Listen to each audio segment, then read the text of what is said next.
So we all use these incredible AI tools, right? They write emails, they answer questions, but what is actually going on inside that black box? Well, in this explainer, we're going to pull back the curtain and see how these language models really work. But here's the twist. Instead of some boring lecture, we're going to do this as a fun challenge. We'll work through a few puzzles together. Now, this isn't a test. There's no score. It's all about building our understanding one piece at a time. You ready? Let's do it. Okay, let's start with a little warm-up. This first bit is all about getting one key idea straight. Not all AI models are the same. They're actually specialists, each one designed for a very specific job. So, first question, take a look at this model, roberta-large-mnli. What do you think its main purpose is? Is it built to create new text, like a chatbot, or is it made to sort text into different buckets? If you guessed text classification, you got it. This model's special skill is something called natural language inference. Basically, you give it two sentences and it tells you if one logically follows the other, if they contradict each other, or if they're just totally unrelated. So the big takeaway here is that this model isn't a writer. It's more like a logic checker. All right, so now we know models have different jobs. Let's get a little more hands-on and look at some simple code. This is where you can see how people actually use these tools, and, more importantly, where the common slip-ups happen. Okay, check this out. We've got a piece of code here that uses a pipeline called NER. If we feed a sentence into this thing, what are we going to get back? Is it going to write a whole new sentence, or is it going to pull out specific info, like names of people and places? And the answer is B. The NER pipeline is an extractor. NER stands for Named Entity Recognition, and its whole purpose is to find and label things like people, companies, or locations in a text. And what's really cool is how it can group words.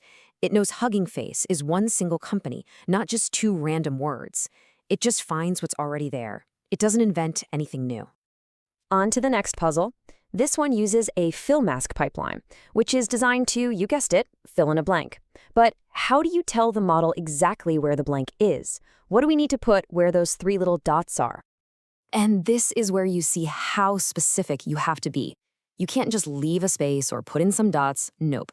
You need to use a special signal called a mask token. In this case, it's that word mask in all caps with brackets.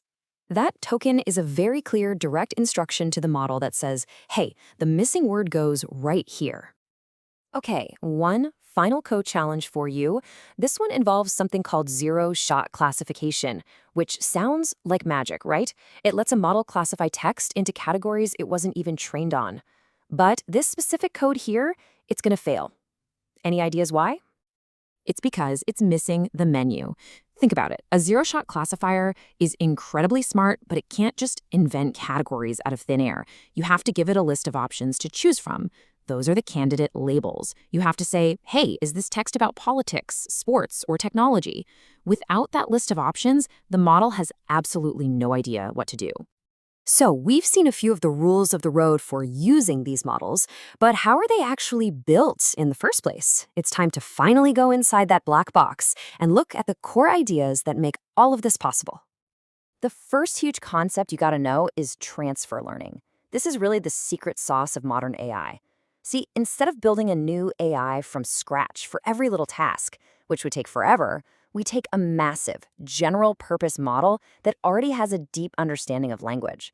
Then we just fine-tune it on a much smaller, specific set of data. It's kind of like a world-class chef who already knows all the cooking fundamentals, just learning one new local recipe. It's way more efficient. Now, let's bust a really common myth.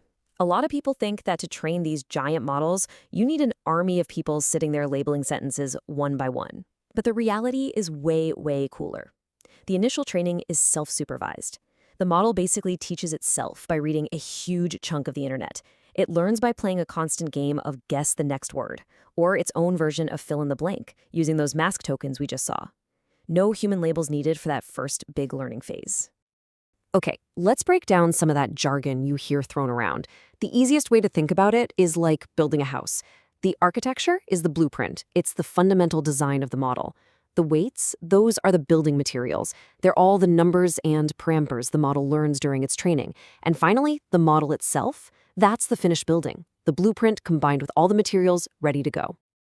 And understanding that blueprint, the architecture, is super important. Because just like with buildings, you wouldn't use a skyscraper blueprint to build a shed. Different architectures are meant for different jobs. So let's see how you pick the right one. So this table is basically your cheat sheet.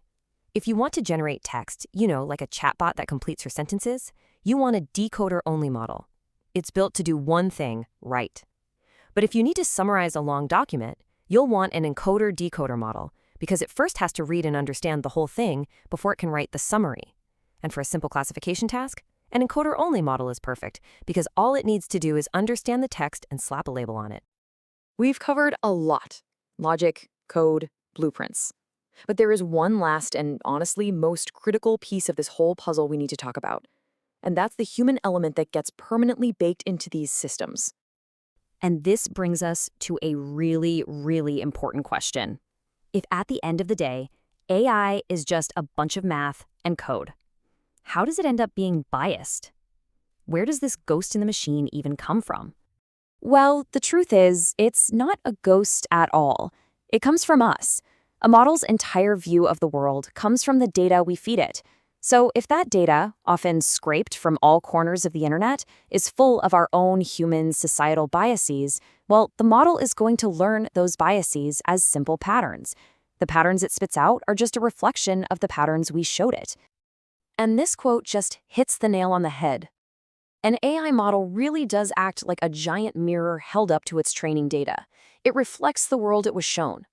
And what's even crazier is that sometimes it can actually amplify those biases, making them even stronger in its responses. And that really leaves us with one final, pretty heavy thought to chew on. As we build these incredibly powerful tools that learn from a digital copy of our society, we have to stop and ask, what do their flaws, their quirks, and their biases ultimately tell us about us?